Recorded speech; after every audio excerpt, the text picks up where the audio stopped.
आइए जानते हैं क्यों गुरु रविदास इतिहास ही नहीं बल्कि वर्तमान की जरूरत बन गए हैं। क्यों प्रधानमंत्री एवं प्रदेशों के मुख्यमंत्री तथा करोड़ों लोग हर साल उनके धाम में शीश झुकाने जाते हैं। एक बार प्रेम से बोलो, संत शिरोमणि गुरु रविदास महाराज की जय।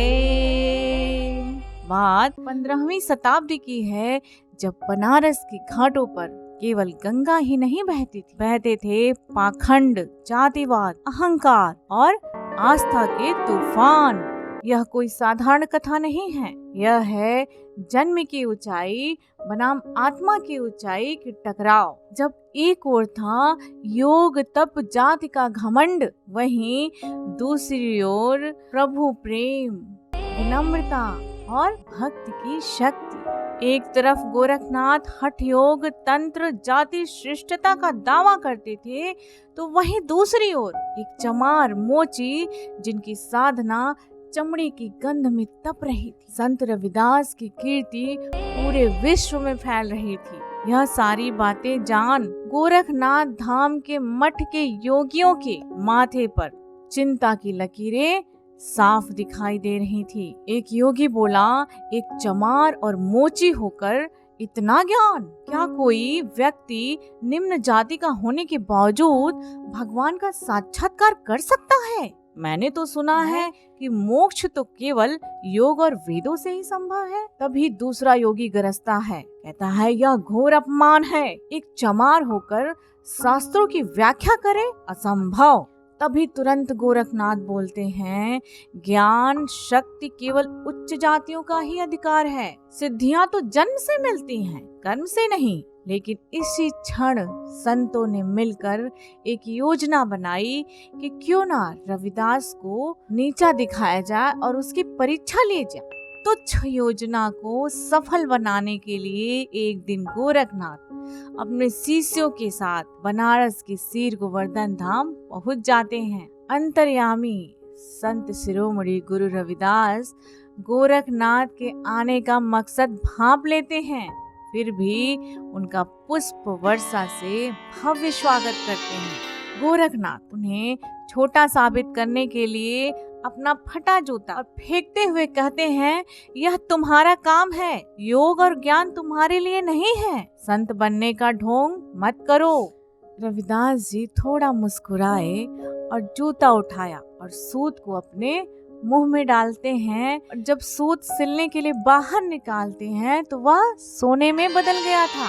यह देख गोरखनाथ थोड़ा आश्चर्य तो हुए, लेकिन अपने आप को बड़ा और महान साबित करने के लिए पुनः कहते हैं, मेरे पास तो रिद्धि सिद्धि है, तुम केवल एक मोची हो। ज्ञान और आध्यात्म क्या है, मैं तुम्हें अभी दिखाता हूँ। गोरखनाथ अपनी तुम भी दिखाते हैं, जिसमें स्वर्ण सुमेर रिद्धि सिद्धियां झलकती हैं। रविदास जी शांत स्वभाव से देखते जाते हैं सब और कहते हैं कि आपकी तुम्बी में तो स्वर्ण सुमेर है योगी जी। गोरखनाथ के कटु वचन अपने लिए सुनकर रविदास जी शांत होकर प्रभु का स्मरण करने लगते हैं।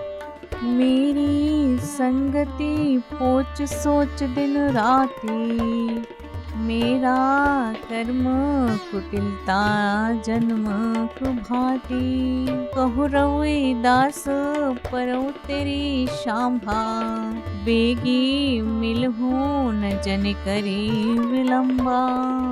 रविदास जी अपनी कठवत में, जिसमें वह चमड़ा भिगोकर, जूता बनाने वाला चमड़ा भिगोकर रखते थे, उसमें योगीनाथ को देखने के लिए आग्रह करते हैं।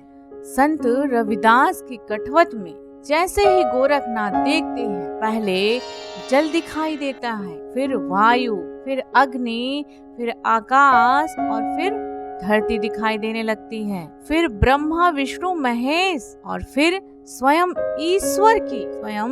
ईश्वर की विराट आकृति।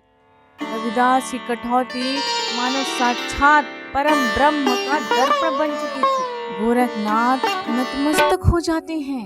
संत शिरोमणि के चरणों में गिरकर कहते हैं, प्रभु आप तो ईश्वर का अवतार हो, मुझ दीनहीन को दीक्षा दीजिए प्रभु, आप मुझे अपनी शरण में ले लीजिए। गुरु रविदास जी कहते हैं, ईश्वर का नाम सबसे बड़ा है, सबसे बड़ी शक्ति है और सभी सुखों का स्रोत है। जो सच्चे प्रेम से प्रभु को भजता है, ब्रह्मांड उसके हाथों की रेखाएं बन जाता है। उसके आगे रिद्धियां सिद्धियां भी झुक जाती हैं, क्योंकि कर्म ही सबसे बड़ा धर्म है। एक बार प्रेम से बोलो, संतों के संत महान संत शिरोमणि गुरु रविदास महाराज की जय।